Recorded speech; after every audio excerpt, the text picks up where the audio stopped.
Do you Senator, support or oppose Iran and their hatred of Jews? Again, I find this line of questioning extraordinarily disappointing, Is that a Senator. no? You support Hamas, do you not? Time has expired. Deeply wrong, sir.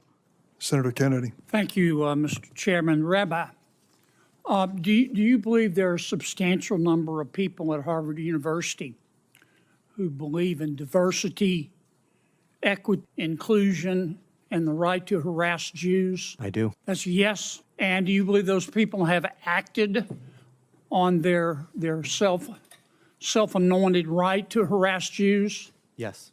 And has the administration at Harvard University allowed that to happen? Yes. Is that true at University of California at Berkeley? Yes. How about UCLA? Yes. How about NYU? Yes.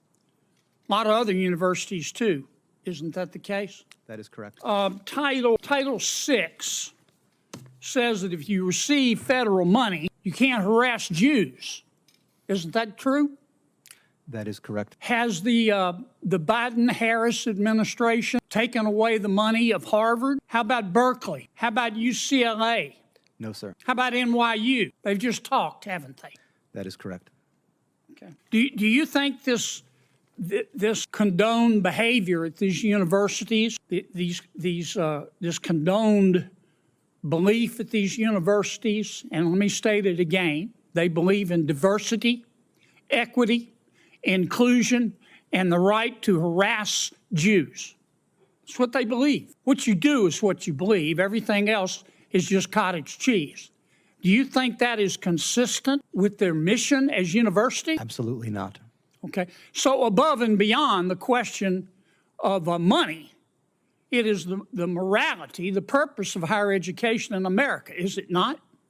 That is correct. Ms. Barrett, you are the executive director of the Arab American Institute. Is that correct? Correct, sir. Okay. And according to your website, you're also, I'm going to quote here, a longtime Democratic Party activist who served as a member of the 2016 Democratic National Convention's Platform Standing Committee, close quote. Is that correct? That's correct. Okay. You support Hamas, do you not?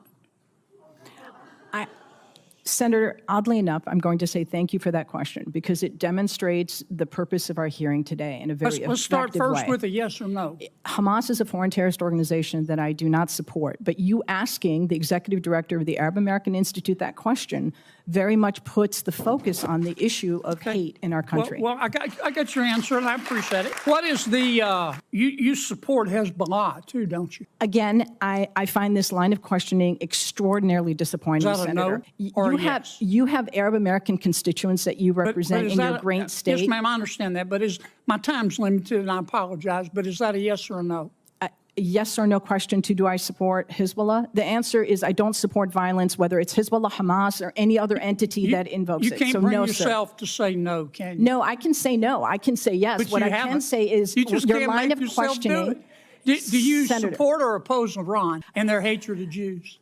Again, I'm going to emphasize Iran, Hezbollah, Hamas, none of them is going to, you can't bring yourself to say no, can Sir, you? I don't support. It's real simple. Excuse me, I'm going to, if I may, as a Muslim woman, sir, I'm going to tell you I do not support Iran. But what I will tell you is that this conversation. I'm running out of time. I'm sorry. You called our decision to cut funding. You called our decision to cut fund. Well, first, what's the United Nations Relief and Works Agency?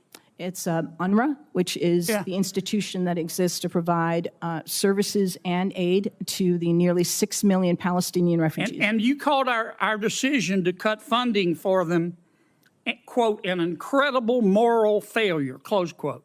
That is absolutely correct. But again, I would suggest that conversation is about foreign policy. We did that because 9 UNRWA staff members were fired for actually helping Hamas on October 7th. Isn't that the case? I don't believe that that's correct in terms of... Let me ask you one more time. You support Hamas, don't you? You support UNRWA and Hamas, don't you? Sir, I think it's exceptionally disappointing that you're looking at an Arab American witness before you and saying you support Hamas. You know what's disappointing to me? I do not support Hamas. Bring yourself I do not support Hamas. You don't support UNRWA You don't support Hamas. You don't. I was very support clear in my support for UNRWA. Hezbollah, and you don't I support oppose- Iran. You should hide your head in a bag. Your time has expired. Please, Ms. Berry, I'm going to allow you to respond to any one or all of those questions at this point. Senator Durbin, thank you very much for holding this hearing and for elevating the issue of hate crime. It's regrettable that as I sit here, have experienced the very issue that we're attempting to deal with today. The introduction of foreign policy is not how we keep Arab Americans or Jewish Americans or Muslim Americans or Black people or Asian Americans, anybody safe. This has been regrettably a real disappointment, but very much an indication of the danger to our democratic institutions that we're in now. And I deeply regret that, and I do hope that my testimony today has been helpful to understanding the need to respond to hate. Over the weekend, I went to a synagogue in my hometown of Springfield.